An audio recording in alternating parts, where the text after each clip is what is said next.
এই যে রোজার মধ্যে নাসির পাপায় সময় দিতে পারে না, আর মানে ছেলেটা তো মুরগিটা ভাত খায়, তো সেহরিতে মুরগি ছিল না। তো হঠাৎ বাজার থেকে আর কি ছেলেটা আবার ফোন দিছে, যে ছেলের কাছ থেকে আর কি মুরগি আনে। তো ছেলে ফোন দিয়েছে, পরে বলতেছে কি ভাইয়া মুরগি দিয়া যাবো নাকি, পরে বলছে হ্যাঁ দিয়া যেতে। পরে যে আমার হাজব্যান্ড মুরগির অর্ডার দিয়ে আর কি মুরগি পাঠায় দিছে, এইমাত্র দিয়ে গেল। এটা হলো ফার্মের মুরগি, এই মুরগিটা কিন্তু বেশ ওজনের। তারপরে এখানে হলো 2টা লেয়ার দেখাইতেছি, আর এটা কি দেশি কি না বলতে পারতেছি না। এই যে এগুলো হলো লেয়ার, ডিম গইলা গেছে গা, অনেক মানে একসাথে আনছে তো ডিমগুলো গইলা গেছে।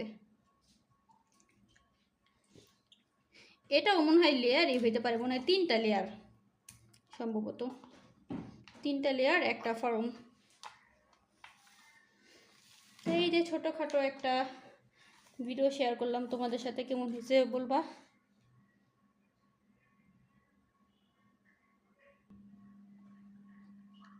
এটা কি জানো, মুরগি মুরগি মুরগি চিকেন।